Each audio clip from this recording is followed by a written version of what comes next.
This is Charlie Parsons for Boxing Social in association with Empire Fight Store. Done my intro with you about 6 times in the last 24 hours, Mams. It's all going off, and I feel like I'm almost at the forefront of it all now. Look, you've just put out a tweet, breaking news. You're scrapping the rehydration clause. We just did something not that long ago, literally an hour ago, and you've gone to Dylan Danis's team. You've said £5. Since then, news is moving so fast. You are making the decision, which is a wild decision, and we're going to go into this now, to completely scrap the rehydration clause in KSI's fight with Dylan Danis. It's Why? if we'll find out if he really wants to fight or not now, won't we? Yeah. There's no other excuses. Like I said in the tweet, there's nowhere to run. Um, and I don't want to set precedent. This isn't going to happen again. We stick to our contracts, but part of me feels like he just wanted an out and now he doesn't have one. So listen, you're a tough guy.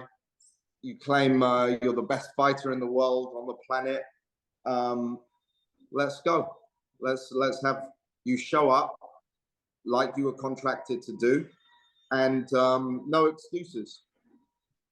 Mams, online people are sort of putting out, oh, I'm so fed up of the term rehydration clauses. And I suppose now this is a way where you can just be like, well, you know what?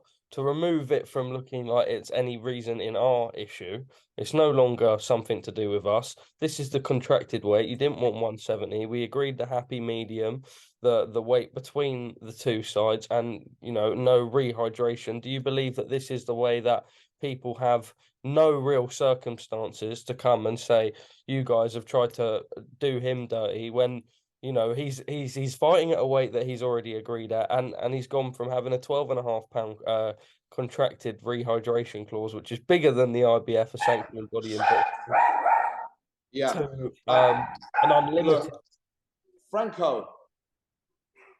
Um, it's more to do with the fact that really no one negotiated from Dylan's team on the rehydration clause. They accepted and he signed it, after it was sent to his team, including his lawyer. And basically there was no excuse to begin with. But now he's gone about it completely unprofessionally. And that's okay. We're going to take that away, and now he's got no excuses. At the end of the day, if when a lot of people don't understand, when you're negotiating a deal, sometimes it's not like you always ask for exactly where you think you're going to end up. You ask for more, and the other side asks for more, and then you negotiate. I wish it wasn't like that. I wish it was straightforward and just, hey, this is what it is. Do we have a deal or not? But then lawyers would be out of a job, and no one would need them, because at the end of the day, that's what it is. You negotiate a contract. So we put the rehydration clause in there, and they didn't contest it. So it would be foolish of me to just be like, oh, by the way, are you sure you're okay with the rehydration clause, which actually was addressed and accepted and signed once And again, legally bound. legally bound. So beyond that, if they had tried to negotiate and said, hey, can we have a few extra pounds? Can we do this? What about, whatever their suggestions are, then we wouldn't be having this conversation today. But they didn't do that. So anyway, we are where we are. And for the sake of continuing this and to test, let's see, the ball's in your court. It's Dylan Danis's chess move now. Is he now going to try to find another excuse? Because that's it. We're done. This is it. Take it or leave it. Everything was agreed in the first place. We'll make a concession. I spoke to JJ, and he just said, I don't give a shit about rehydration clause with him. I just want to fight. And I said, okay. At the end of the day, as part of JJ's team, and his coaches are part of the team, we talk together and we're like, look, this is what's fair. Dylan was walking around well over 200 pounds when they were face to face in Austin, Texas on November 19th, you know? And so, of course, we wanted to neutralize that weight advantage. And as the A side, you often have the right to dictate those terms, you know? And again, you know, like even yesterday's interview, what we were talking about, I am about fairness and transparency. I do want it to be fair. So it's not like I didn't want Dylan to have some way of rehydrating a bit, but it's also not my fault he's managed to put on all this weight. None of us knew he was over 200 pounds, you know, until we were told. And I assumed 170 would be fine for him because he had fought around that weight in Bellator a couple of times. So who knew that he'd put on all this weight? And also, again, even though JJ's A side, we could have stuck to our guns at 175, but we met in the middle. They wanted 185. We said 170. We said, let's settle on 177.5. And which we try to be fair to everyone and see their point. It's not like we're trying to drain anyone or make them unable to compete. So, you know, if some of that criticism has come back and we're negating that and saying, okay, you know what? Let's take all the excuses off the table. Let's have a fight here, you know? Mams, let me ask you, the contracted weight, as you've just mentioned, 177.5. If Dylan Danis comes in and he goes, Sorry. if it's all right, if Dylan Danis comes in and he does in fact weigh over, is there a punishment per pound miss in professional boxing when fighters weigh in? There's an option for Yeah, there is. a So certain that part he has to take seriously. He has to come in on weight, and if he doesn't, it's like the guy just doesn't. I don't know what he's thinking. You know, I mean, there's been unprofessionalism all throughout. We've seen that. Didn't show up to the weigh-in, to the press conference in London. It was pretty disrespectful, but we gave it a pass. This was pretty disrespectful because all he could have done, even if he says, look, I didn't realize, or I didn't take it in when I read the contract. When I signed the contract, it slipped my head. I thought it would be fine. Now I've thought about it. Can we have a chat? I'm reasonable. I'm not an unfair person. Just call me. You don't need to go on Chael Sonnen's show and shit on us and pretend that we're out to get you. You know, that wasn't cool. So at the end of the day, it is what it is. I think KSI is very confident, regardless. And you know, Dylan's a big boy. He's gonna have some weight on him. But it is what it is. If I could, We are. if I could just ask, we saw when Eubank Jr. and Ben was going to be made before the fall through that there was like a certain limit. So, for example, if Chris Eubank Jr. came in £4 over the contracted weight, there would be, for example, $100,000 fine on every pound. But then once it was £4, the opposing team had the option to cancel the fight. It's something similar to that, yeah. Am I able to sort of push you to find out sort of what the No. I mean, I've talked about it enough, and I think, look, I don't want to set precedent to say like, let's all just put all the contracts out for everyone to see all the time. This is entertainment boxing. Okay, surely this is entertainment for people as well. It's been entertaining for me the last 24 hours, as well as it's stressful for you. It's like a soap opera, and then they go in the ring and they beat the crap out of each other, and you know, that's additional entertainment. But leading up to it, there's some drama here, and it goes back and forth, and there's all this crazy stuff, and you'd never know what's going to happen. Look, I'm handling it the best I can with the team that I have, and we're all, you know, everyone's being supportive, and at the end of the day, this is I've learned quickly. I learned from the first Misfits that anything can happen, you know, and things don't always go the way that you plan for them to go. So this is part of combat sports in general, especially in this space where you've got such colorful characters. So you have to be prepared for it. Now, if he shows up and he fights, great. If he doesn't, we have an excellent replacement. 9-0 record, Joe Fournier. I can confirm that is the replacement. And that's a really tough night for anyone. you know, as a boxer. So I think we've covered our bases. We have to be quick to react to certain things, and I think we one of our goals is always to make the fans happy as well as entertain them. Like I said yesterday, and this is part of it. I think people want to. There's been a build up. There's been a lot of shit talking, and it's like we'll never know if they don't fight. So let's try and find out. Let's give the fans what they want. And ultimately, you know, the next fight for JJ, we've depending on how Joe does, I think that's a really viable option for them to fight each other. That's a very credible, great opponent for JJ. And then you know, let's see what happens after that. But this is the sport of crossover boxing, and it comes with the territory. And at the end of the day, I may get hated on a lot for having an opinion, especially from Jake Paul fans, you know. But I have a personality. I'm not interested in clout. I'm not interested in becoming an influencer. I'm not interested in any of that crap. All I want to do is create an amazing world with amazing partners and provide entertainment for people. And the show must go on.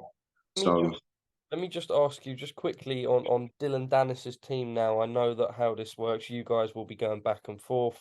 The lawyers will have their rightful positions involved now. But obviously, since I imagine you would have been speaking to them all morning, all afternoon, wherever the time zones are.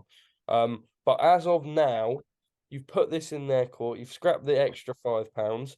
There is an unlimited rehydration. As of now, what has the reaction been from them, if any, and how instant do we expect now to have some sort of verdict as to whether this fight does in fact take place in January? I mean, I'm assuming that it's going to take place. I don't think even Dylan has the face to, you know, come up with another excuse and not show up. I think that'll be so detrimental for his career. I think that he would be, I mean, he's already known as a troll, and it works for him, and it's great entertainment. You know, I think we all love it secretly to some extent, you know. Some of the things he says and does are outrageous. But when it crosses over into becoming unprofessional and affects other people, then I think that's a no-no. So at this point, I don't think he has any outs left without maintaining credibility, you know? And just on Jake Paul, I suppose once again on silencing any doubters, whether that be on the whole Alex Wasabi saga, Jake Paul himself, and then here on Dylan Danis, you are in fact scrapping the rehydration clause. You don't want it to be a stigma that you guys are trying to make them fight at a weight that they're drained at. You're saying No, they come in this at what you want. this is the rehyd. This is for this specific instance, and we've made a one-off exception. This is not something. Every fight has to be considered on its own merit, you know. So this is not to set a precedent, because that's not what's going to happen here. It's not. This is a one-off, and you know, we'll visit each contract as they come and negotiate. But at the end of the day, like I said, the thing that's frustrating is Dylan had months to talk about this, Yeah. you know, and bring this up and negotiate.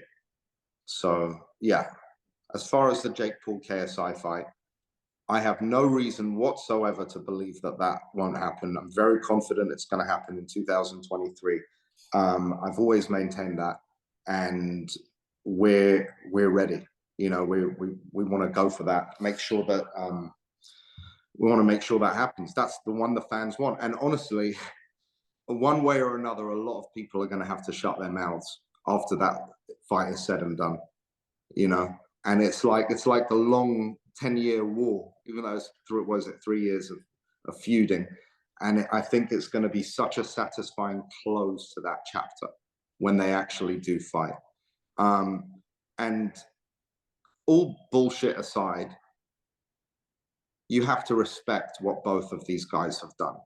You have to respect that they are special, and they've created and brought entertainment to millions and millions of people. You can't discount that, you know, and they've trained hard within the realm of boxing, within the realm of entertainment. They've provided people subject to talk about over and over again.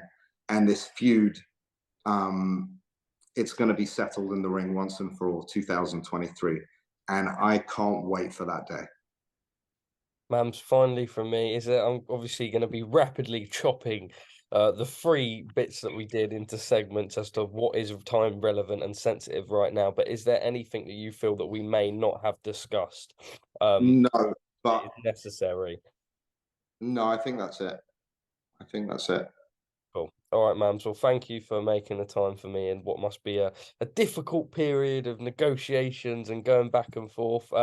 Yeah, It's thank all part and parcel, man. It's all part and parcel. It's fine. This is what we sign up for, and we, you know, complainers are not doers. We don't complain. We move forward. ask you on Joe Fournier. He's come out and he's just sort of he said I'm ready, whatever. He said I'll smoke KSI and then I'll smoke Danis afterwards at whatever weight. Yeah. Obviously, I think he'll be a man who woke up this morning rather excited. But I just on your side, someone who's obviously spoken to JJ, I imagine, in dealing with the news recently. How is he? And if he has JJ got to fight a replacement opponent, is he fine with that? JJ gives no fucks, man. And this is the thing. Me, his coaches, we try to be strategic to in terms of making sure he is ready for each fight and he's prepared as best as he can be. Now that doesn't mean we don't believe he'll win certain fights that you know or whatever. It means that why not get your guy prepared as prepared as you can, as well prepared as you can, you know, and and at the end of the day, that's just standard. You want to take care of your guy and make sure he's in the best position he can be to take all the best fights. Now, JJ's mentality is different. He says, "Yeah, I'm ready. I want to fight. I just want to fight." So I woke up to a text saying, "I guess I'm fighting Joe Fournier," and with laughy faces. He doesn't care, man. He doesn't care. That's the cool thing about him. He didn't even know about these clauses and this and that. You know, at the end of the day, these things are put in place for the fighter's protection and for fairness overall. This is Charlie Parsons for Boxing Social in association with Empire Fight Store. Delighted to be joined again. We did one, I think, back end of last month, Mr. Mams Taylor. We got talking, and I said, "Look, we got to keep doing this on Boxing Social. We got to keep doing these sit downs. I'm enjoying them. You're enjoying them. How's things, bro?" Really good, man. Really good. It's a little less cold, and just running a ranch in what was it, like minus 20 Celsius last week. Yeah. It's not easy with the animals and making sure they're safe and warm and taken care of. So I've been learning a lot on the job, you know, but that's kind of the story of my life. But I'm a quick study, so that's good. With all that, have you still been managing to enjoy? I know we just spoke a little bit off recording, but enjoy Christmas and maybe a little bit of downtime with your loved ones. I love Christmas. I do. My daughter's here and we're having a really nice time now, but on Christmas Day we were supposed to go to a friend's house and have a big Christmas lunch. And one of my little dogs had a little emergency. So we spent like 5 hours in the Oh emergency hospital no. with him. And yeah, so it wasn't our favorite Christmas, but the only option was Chinese food late at night when we got Oh, home. So but it was okay. No complaints, man. Life is good. bless you. How's the dog now? All okay? Yeah, he seems to be good. He had some kind of attack. They didn't even, after all that, they didn't even know what happened. He was just Right. like squealing and panicking, and it's like, I'm very safe. Make sure that he can't get into any of the wrong foods or anything. So Yeah, it's a bit of a mystery, but anyway, well, he's all right now, so we're all happy. that's good. That's good. Look, let's jump into it. We're not long away now. We'll be linking up in London in January. Look, the first thing I sort of wanted to go into. We're going to wrap up 2022 as a whole and the launch of Misfits and everything, but just a few things that we missed off the back of last time. We saw that Anthony Taylor and Idris Virgo has been announced, I think, just after we'd done the interview. So I was gutted, really, because I would have been able to pick your brains at the time. But we've got it announced now. Idris is someone that I've known on the pro boxing circuit for a while. Um, Not always had it his way. I think struggled a little bit, and I think this is why the introduction of Misfits and what you guys are doing is probably perfect placement for someone like him. I know he trains with Arms and KSI. And Anthony Taylor, we spoke about before, the lunatic that he always is, returns again in the fun format that he does. I saw his fight in Dubai with Jack Fincham. This geezer brings it. They both bring it. I think we're in for a very, very good fight between those two. Yeah, that's why I want it to be the first fight of the night to just start things off with a proper bang. I'm really excited about it. It's definitely a bit of a sleeper. It's people shouldn't sleep on that fight because I think it's going to be action packed, and they both want the W so badly. Idris is a lovely guy, very committed, part of the London Shoot Fighter team, and yeah, I'm excited to see what he does in there. Anthony, we know he brings it. He's very hungry. He's very good at sort of muscling his way into good situations, and you got to respect it, you know. Um, as long as he allows time for everyone to have their word on at the press conference and doesn't, you know, I've spoken to him about it. I think he's a good lad. You know, he's just gets carried away sometimes, but I think that's good for Misfits anyway, to a degree. You know, as long as there's no punching people Yeah. in the face. We did, we On spoke the screen. about we spoke about last time. There is like as fun as he is and as good as he is, and I think he obviously tweets out like I'm selling the event, all this and all that. We spoke last time, you know, there has got to be a line. Is it making sure that Anthony knows he can go and do his thing at the press conference, at the workout, at the weigh-in, but when it comes to sort of the professionalism of it, you know, at the end of the day, his task is to go in there and fight Idris Virgo and not, you know, he can have his little confrontations, but maybe not cross the line. Yeah, the line that's not to be crossed is like I don't want anyone's safety to be in jeopardy. And listen, punching someone on the street, the whole reason that you're training to be a fighter is to punch them in the ring. So Yeah. you do it in a safe, controlled environment, and that's it. That's the line. You know, you want to bring your water pistol and squirt someone with it, and maybe have a little shove and a you know a shouting match and cuss each other's mothers, whatever it is, it's cool. But just that's the line for us. I don't, you know, I don't want us to have to be worried about our fighters or anyone in the public being in a situation that's compromising for them, for us, for everyone. You know. Mams, look, I'm curious on Idris. Obviously, he goes into this fight. I think us that know boxing um, know just how sort of good he is. I know he's been a little bit under the radar, perhaps, and people weren't taking him too seriously until he's now been given a fight. But he is, and I think he's got supporters rallying behind him just because I think it's a love-hate with Anthony Taylor. But if sort of we go in there on fight night and not necessarily that he'll be a level above Taylor, but obviously he's got this pro boxing sort of background and he's been doing it for longer than some of these other guys. Is it hard to match someone like Idris where he's got the experience that maybe some of the others don't? Or how do you intend that to sort of, you know, that working relationship in the future? How do you go about matching him? I've got a lot of fighters who've had pro boxing matches, a lot of MMA guys. Um, in my DMs, in my emails, in my inbox, and I think the options just keep growing and growing. So I've got some plans for that specifically. I can't say too much about it now, but there's going to be a place for everyone. You know. You're exciting me.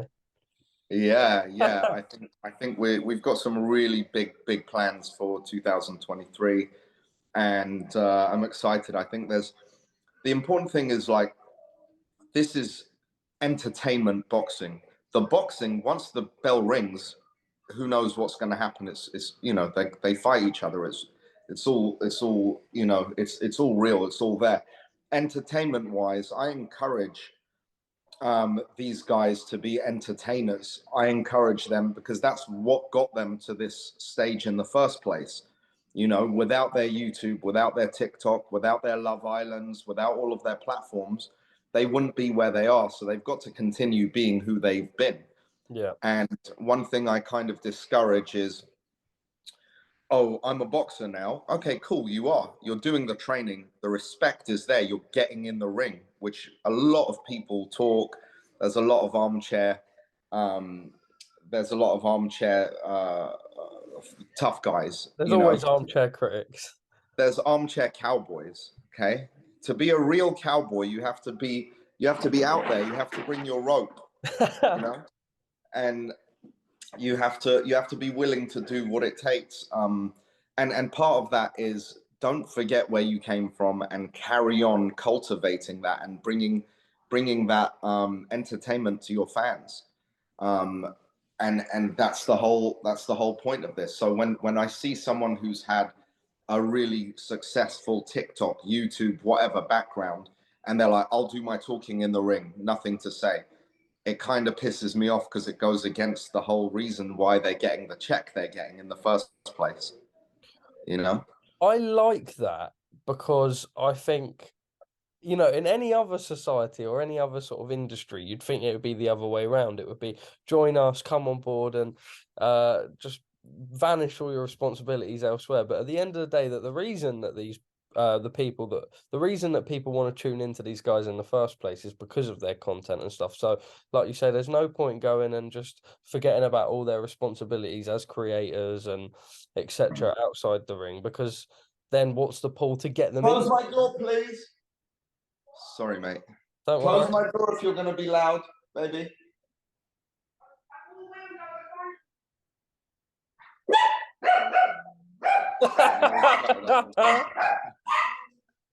That's all good. Don't worry. Thank you. Love you. All right, sorry. You settle down, bro. No, just on the in terms of fighters and not sort of being negligent of their duties as a creator, very important, because at the end of the day, look, the reason and the thing that's got them in the ring in the first place is they're, you know, creating content, whether it be, you know, off the back of Love Island and, you know, TikTok, YouTube or whatever. But it's important to not diminish those responsibilities. And when you're getting in the ring, there's a reason that people want to watch these guys, and it's because of the content they're producing at the end of the day. And it's important I think, to also reiterate for them, because boxing careers are also not necessarily long lived, and I see that, you know, some of these careers can be short, and then they might, you know, you put all your eggs in one basket, boxing's done, and then where do they go from there if they've gone and ruined their following, or, you know, not stayed true to it where they could have done? I think it's important you're doing that. Yeah, I agree with that. I think you know they lose sight of that sometimes, and it's a bit short-sighted, like you say. And the whole thing is the guys who are going to get paid the most and going to be the most successful are the ones who are the biggest draw at the end of the day. You know, and if you can draw, it's going to be because of your personality outside of the ring as well as your performance in the ring. You know, that's what brings a fan Yeah. base. If someone's like if someone doesn't say anything and isn't very charismatic, but they're amazing in the ring, I always feel sorry for them because even in traditional boxing or in MMA, because they've not been able to connect with fans on a deeper level. Yeah. Conor McGregor, he's such a character, isn't he? Floyd Mayweather, such a character. They have to They've got captivate an audience. That's what they do. So a lot of people, they do have haters, and that's okay. Haters are there buying your pay-per-view to watch you on the possibility that you get knocked out and get spanked for all the things that you've said that's riled them up, you know? So it's a smart play. And there's people who are very classy but still have the charisma and you know, the gift of the gab and everything. And I think if you're a content creator, I'd assume that you have the gift of the gab to some extent, and you've done well because you're able to be creative. So I think that's the direction we're going in. Is this is all about making sure people are entertained, and this is entertainment at the end of the day. It's sports with entertainment, you know. So yeah. with that, we've seen the introduction of the Misfits title over the last couple of days, and I've seen that you put out a few tweets just before we jumped on the recording now. I suppose just sort of for you, a little a platform to explain why is this the case, and how will the transition, I suppose the people that were already champions under your stable with Misfits will now just receive a Misfits title instead that they'll defend, and then I suppose once you've explained that, we'll then speak more about mandatories and how that will come into play down the line. But yeah, just on the addition for now, Misfits titles, how is this going to be ran, sanctioned, etc.? So it's a very similar model to the UFC or to the WWE. In terms of it's a title, it's Misfits. Again, we're in our own lane. So the prestige of that title will be diluted by having 4 or 5 other titles in each weight division, you know. And I think ICB great, and I think what they're going to do is great with other influencer organizations. So there's a place for them. Fantastic. PBA, who are partners with the ICB, they do an amazing job with us. We're very happy with the work we do together and everything. But essentially, it just made no sense because it's still, even though it's a growing pool, it's still a shallow pool. So if you have 4 titles, 5 titles available, the European title, the world title, the intercontinental title in one weight category, it's just like we might as well just give everyone a title. Yeah. So I think earning this title gives it the prestige. We do have 3 Misfits champions already. Slim won his Misfits title, KSI won the Misfits title, and so did Dean the Great. So there are titles that are vacant right now, and they'll be in play. And look, it's very tough. This hasn't been. We've been going for what, six months or so, less than 6 months, I think, or about 6 months, and there's still a lot to do to establish the rankings.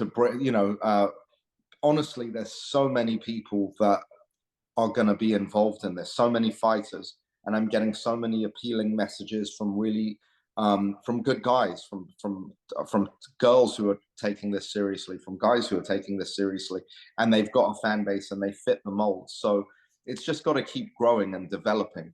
So it's like, oh, well, why does this guy deserve a title shot? He's had 1 fight. Majority of these guys have had 1 fight or 2 fights or 0 fights. So you've got to start somewhere. And sometimes the audience is just very, very harsh, and they forget that. And they compare us to an establishment that's been around for hundreds of years, in traditional boxing. Give us a chance. We've just got started like yesterday, and we're getting moving, and we're moving fast, but it's all going to fall into place. And in terms of mandatories, we and all of that, when someone earns a title shot, it will be decided by a committee, and at the end of the day, my whole thing, my pledge, and what I want to do is to always have fairness and transparency for everybody. Now, earning a title shot depends on a few things, and I don't think other organizations ever say this, but this is the truth of it. Part of the Misfits ranking system does include your clout. It's not just about being a good fighter, because let's face it, we're not aiming to have the best boxers in the world be a part of our organization. We're not having Canelo fight, and maybe once he retires and he wants to do something fun and have a celebrity fight, there would be a place. Like Mayweather has obviously fought Deji. Things like that can happen, but there are people who want to be title holders on the boxing stage, on the purist stage of boxing, and we respect that, and that's a whole different game. Do you feel like you can take things from boxing, but boxing could also potentially take things from you with this? I've spoke to Eddie Hearn numerous times over the last year, and he's always toyed about sort of making this one belt sanctioning, almost like a promotional title for Matchroom, but it won't happen just because of how many governing bodies there are, and it certainly won't happen anytime soon. But do you feel like this is where you can get your foot in the door early and realize, look, we've got something good going for us here. We're only 6 months in. It doesn't ruin all the competition elsewhere, and it still gives them an opportunity to operate. But at the same time, there's only there only needs to be one belt, and you don't want to get under the confusion, which we do have in professional boxing. And I see why people sometimes, as casuals, struggle to understand when they go, "Oh, well, how can I call him a world champion when he's a world champion?" You want to sort of avoid that and avoid the sort of We will avoid confusion. that, Yeah. just as the UFC's done. Look, I think it would be, again, some of what we bring to the table is a lot of originality and creativity. You know, KSI, myself, Kala, like the Zone, we come up with original ideas and we're creative with it.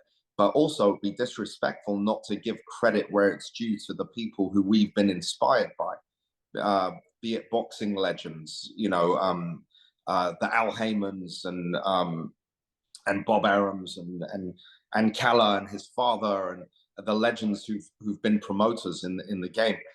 And we can't leave out the Vince McMahons and the Dana Whites. Now, does this mean that what we're trying to do, I guess, is we're inspired by the best of what they've done, and we're trying to learn from mistakes that have happened before us, So we want to be fair. We want to make sure that you're never going to make everyone happy, But if you're a decent person and your intention isn't coming from a greedy place where you're just trying to milk everyone and rinse this thing, and you actually are having fun with it, and that comes from passion a lot of the time. And I'm passionate about this. JJ's passionate about this. We're all passionate.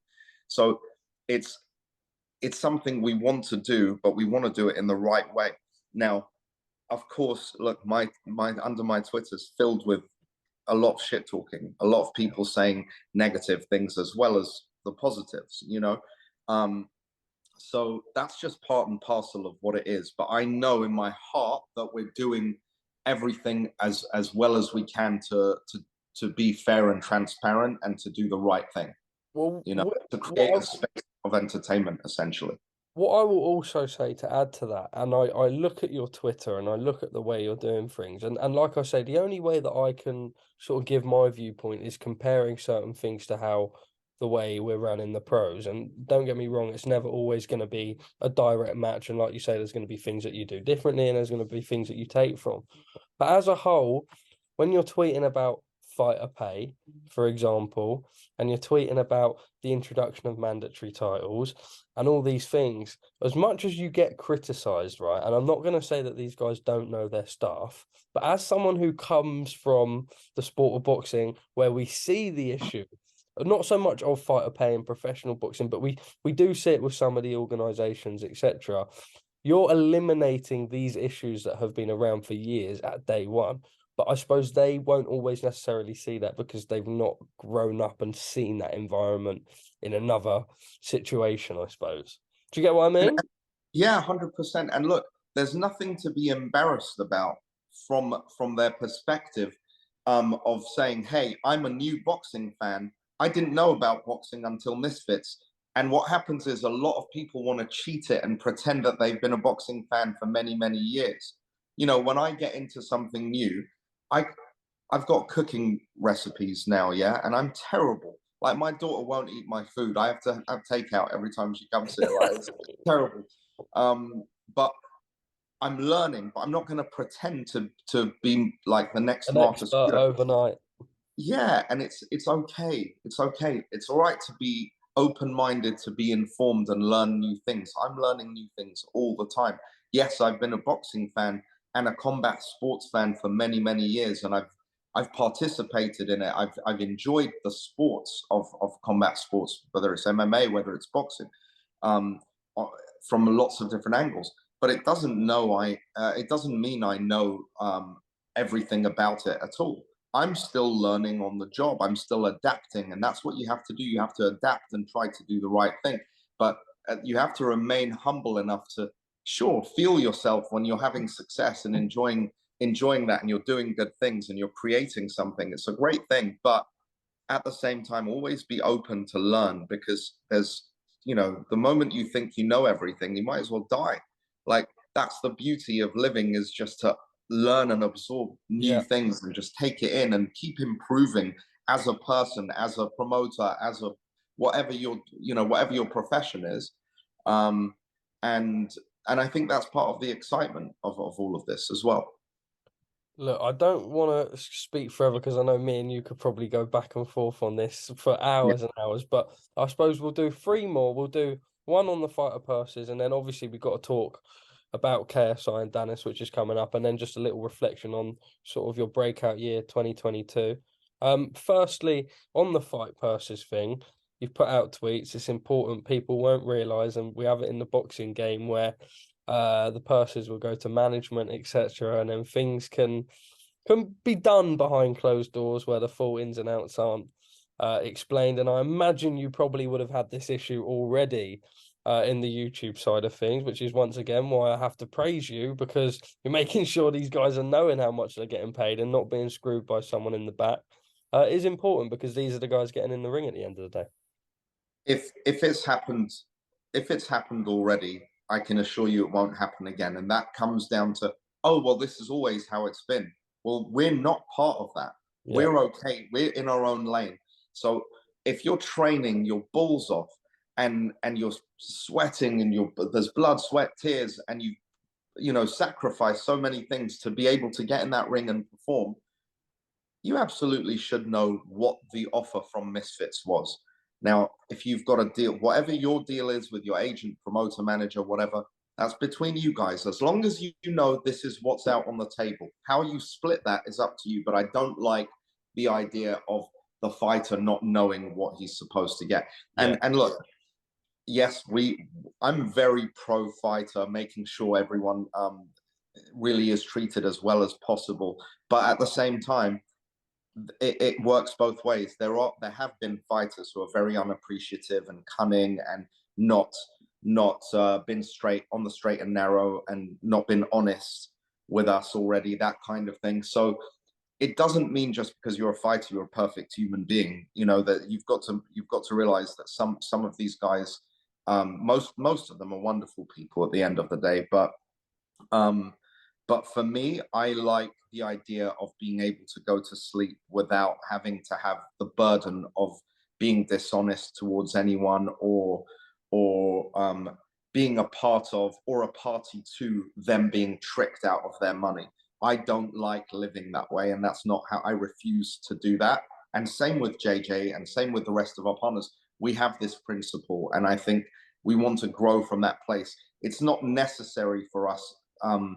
It The reason we got into this was all about legacy, all yeah, about providing a platform, and having fun, having a great time. We're not here to look. Money's great, and we do well. We're successful. We have the right mentality. We have to keep growing. But at the end of the day, I believe that people who are the most successful are the ones who are not doing it to squeeze every penny out.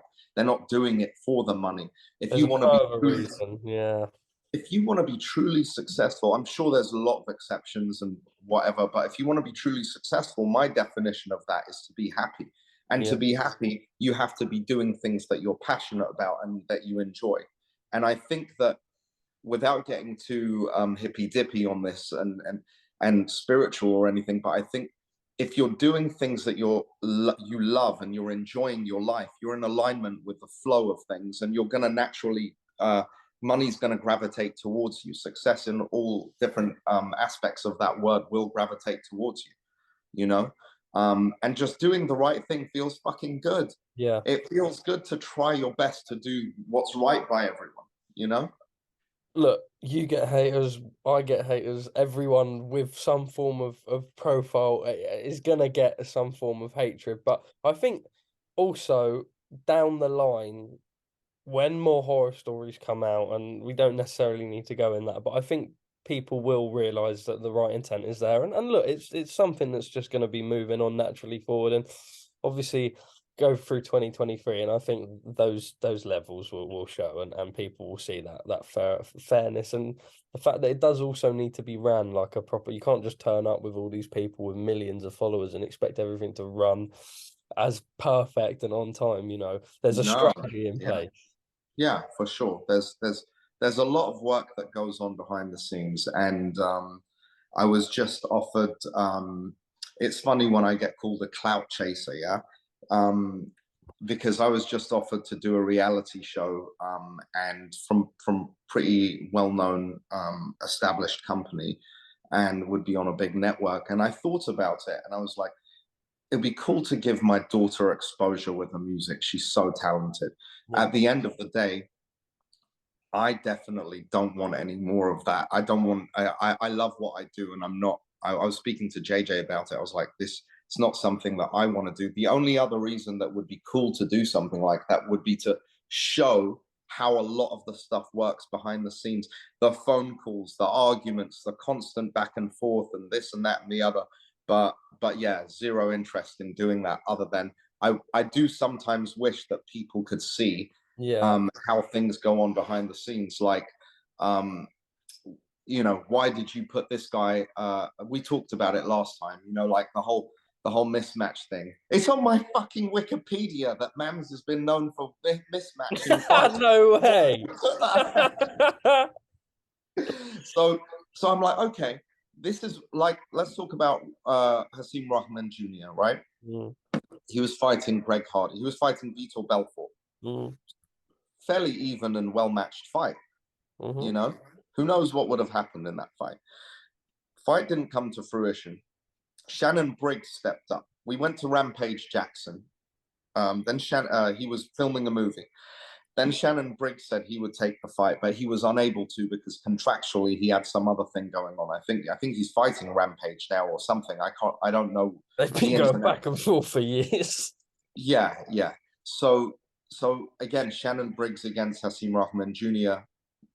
weight wise and everything else. And obviously, Shannon is a lot older, but he was a very tough guy with incredible, I think the most first round knockouts, right, of any heavyweight. Yeah. So exciting match. Junior said, yes, I want to take it. And, you know, he's got balls of steel. He'll take on anyone pretty much, you know? So that didn't happen. And then I was like, bro, I've got no fight for you. It's too short notice. We've got 1 week, 2 weeks to go. It was less than, I think it was like 8 days to the fight. So his team came to me and said, we've got this guy, Greg Hardy Jr. And I asked the weight, and he's a heavy boy. But after you're 200 pounds, Yeah, you're a heavyweight. and maybe we should do the super heavyweight division. And we can. We've got the freedom to do that. We don't need to adhere to not No, doing you that. don't. You don't. So at But the end even, of the but day, even that, sorry to interrupt, but even that, I didn't. I suppose people look at it from a outside perspective, and they're going to be like, "Oh, it's a mismatch. Why are these two guys together?" I But mean, end it of was a the day, bloody good fight. if I look at if I bring up Hasim Rahman Jr.'s box rate right now, all of his fights at 230 pounds, which is even more than the Bridgerweight limit. So that's a full-fledged heavyweight. Yeah. Anthony Joshua, for example, when he fought Andy Ruiz and when he was going to fight Jarrell Miller, these guys come in at like 300 pounds, and they're, you know, once they're over 200 pounds, it doesn't make a difference. So, like I say, it's these guys will eventually come around to understanding. But that in itself, when I saw that, if anything, I thought, you know, I thought that was Hasim Rahman Jr.'s fight to win. I thought it would be fairly straightforward Actually, for him, and I think we all thought he would win. You know, from a boxing yeah, perspective, it's not an MMA fight, and it was, you know, you'd think he's the more skilled boxer and everything. It wasn't his on the night, but it was a hell of an entertaining fight.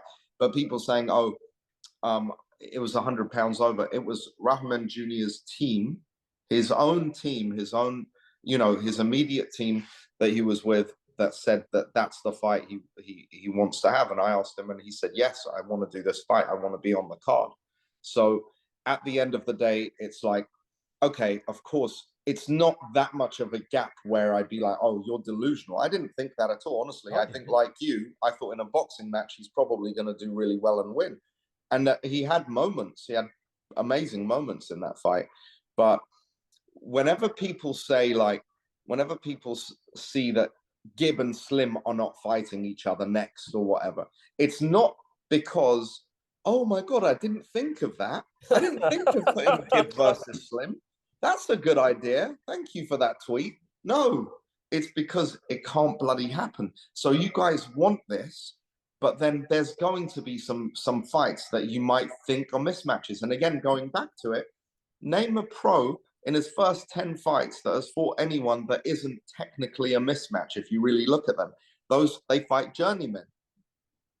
They dress their records. They fight journeymen, so they have the 15 and 20 and 0 with 13 knockouts, so that they now have an impressive record. They've got the in-ring experience, and now they're going to have a fight that's a bit of a challenge.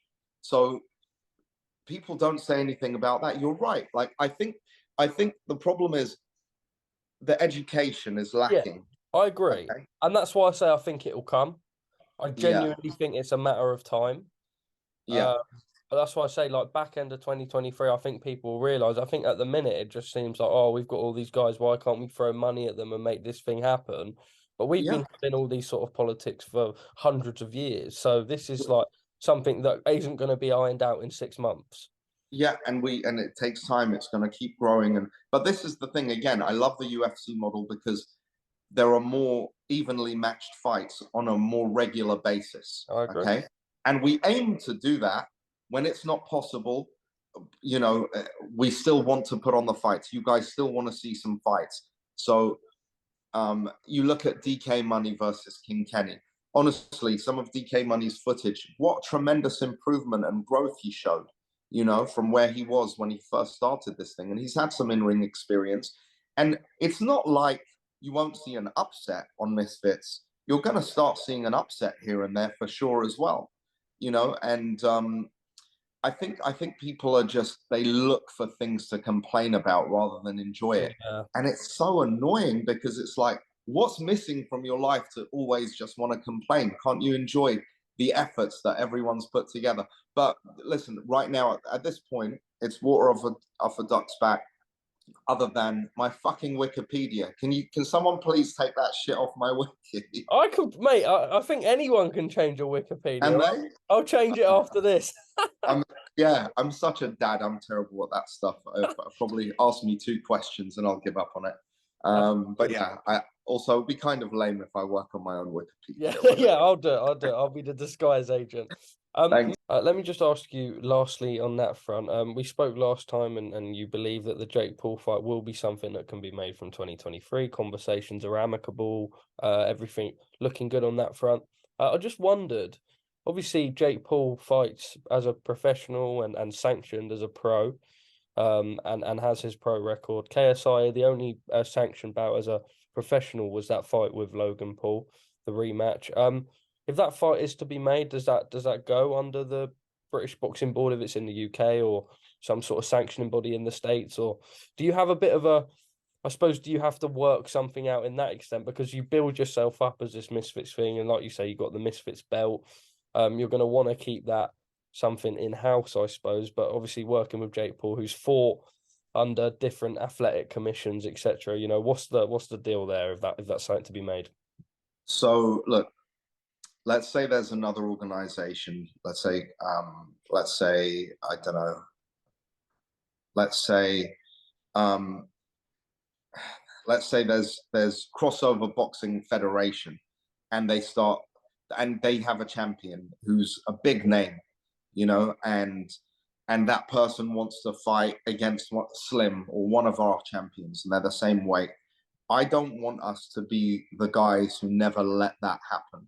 Yeah, maybe the respective titles won't be up for grabs because obviously it doesn't make sense, right? If one of whoever loses, but I don't want us to be like, oh well, this guy fights for my mortal enemy, so we're not going to let them fight each other.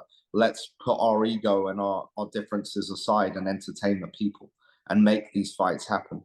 So look, there's definitely a few hurdles, but none of them are really high enough to discourage us from moving forward. And I do believe that we will make this fight happen in 2023. I'm very confident in that. I don't foresee it not happening. I think so far so good. Everything's kind of it's very fair. There's a bit of give, there's a bit of take. So I'm hoping it continues down that path. And if it does, I definitely don't see a problem. I mean, and making it a pro fight for Jake's sake, because that's what his career is. He wants to be a pro boxer, will accommodate that. It doesn't make a difference to KSI. He doesn't care if he's on BoxRec or not. It doesn't matter. And that's another thing. It's like you're getting the same stuff. In America, it counts on BoxRec, but as you know, in the UK, British Boxing Board of Control, they're pretty much the only show in town. And right now, they would sanction KSI to fight a pro fight. I don't think that would be an issue, and they would do the same for Jake. I just think a lot of the other guys on our cards don't have the experience yet to be deemed a pro by the British Boxing Board of Control. I just think it kind of makes me think, again, it's just another thing to complain about. It's not like we have big headgear. We have headgear and 16-ounce gloves that people are fighting each other with pillows or something. It's not that, So it's we're doing our best. And again, it's not like, hey guys, put these British fights on BoxRec and put it on the British Boxing Board of Control. Okay, great idea. Again, it's not stuff we haven't thought about. It's not stuff we haven't actively pursued, but we're making the best of every situation we can. So, I think again, crossover boxing, misfits boxing, it's kind of its own lane, and I love developing it. And there's going to be so much entertainment coming, so many things in 2023 that will kind of get people excited, and the entertainment side of things will be winning, and it will be so prominent. And I believe that a lot of these fighters will say, shit, I better be entertaining, because that's what people want. That's what they want to see. In and out. I better make an effort, not just show my sparring and that's it. Let me actually use my platforms and try to continue down this path by entertaining people in and out of the ring. So I think there's a lot of excitement coming. I wish I could say more. It's so many fun things, but that will all be revealed in the new year. Yeah, and FaZe Temper is fighting a mystery opponent. And yes, actually, that is something. I'm glad you brought that up. Go on, hit me. I know you ain't going to be able to tell me the opponent, but how does this work? And I love the element of intrigue it adds. His name begins with a Z.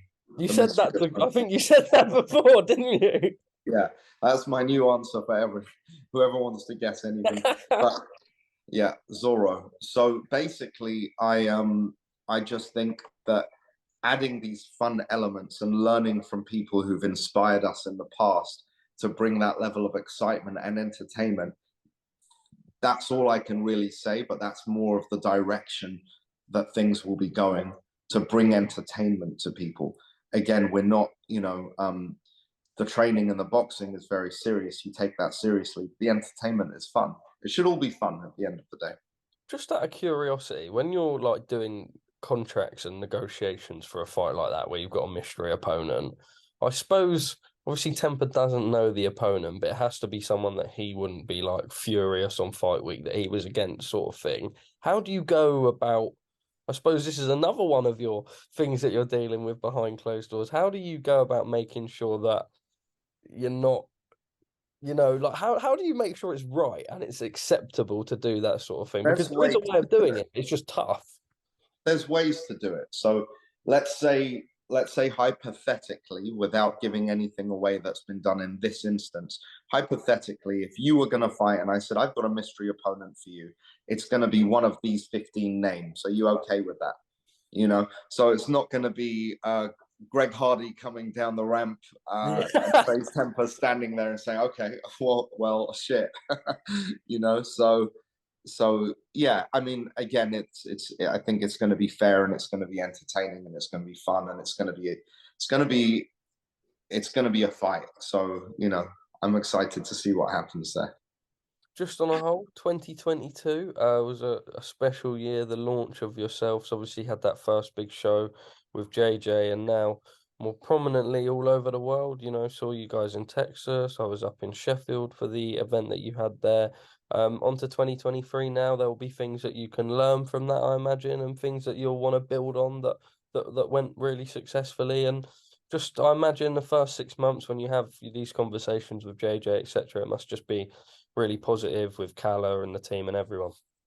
Yeah, man, it really is. I mean, I've got such great partners. JJ is such an honorable, good guy who's just wants to do the right thing and have a good time, and that's his mantra. Like while building his legacy, Kala, what an amazing guy as well, man. Like Brilliant. I listen.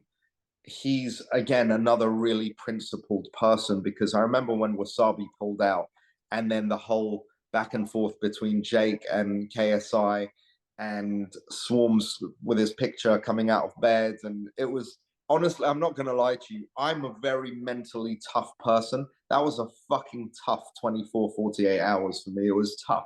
And Kala goes, and I'm like, mate, I'm so sorry. I did not foresee this, blah, blah, blah. And he goes, listen, when the downs happen, we're together. When the highs happen, we're together. That's it.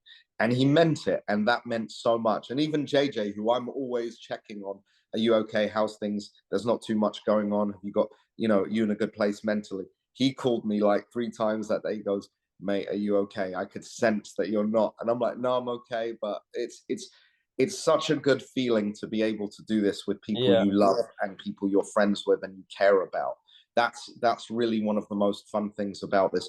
And of course, not to leave out the zone. They've been such good partners, very responsive, very when they tell us something that they want changed or they have some ideas, we take it very seriously, and they do the same with us as well. So it's really, really good synergy in the partnership, and it's again, it just feels good. It feels fair, you know.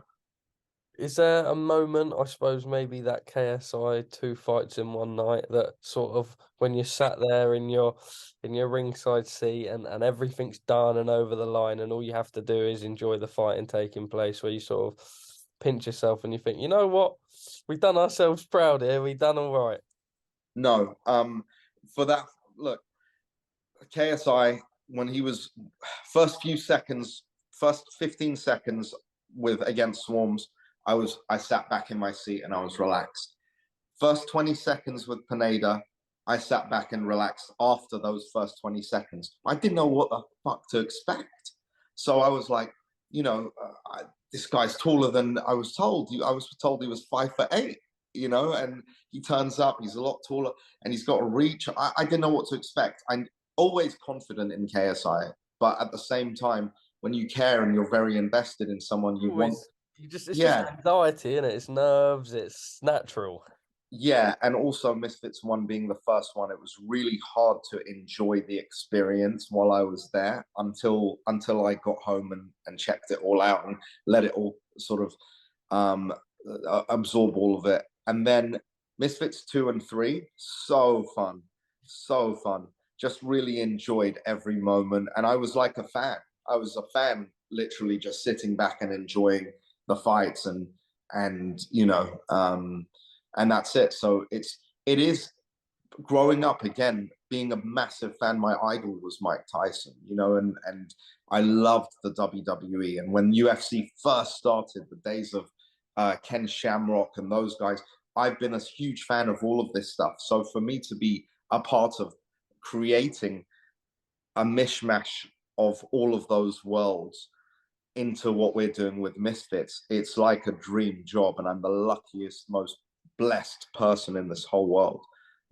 So for me, I definitely want to always, I want to be able to give back and share that by entertaining people and doing the right thing. So that's it. But on that note, we should I was wrap just this up. saying, we'll wrap this up now, Mams. Thank you Yeah. very much for your time. I'm sure you got more things to do. I'll speak to you very briefly off camera, but yeah, just a final message to everyone. I'm sure people watching just had Christmas onto New Year's now, and then KSI Dylan Danis January we go again.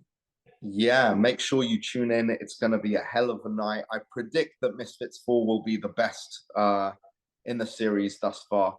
Um, and and I think it's going to be a lot of fun. And guys who are rocking with us, I can't thank you enough. Super, super appreciative, super grateful. And let's keep this growing in 2023. Merry Christmas and Happy New Year to everyone.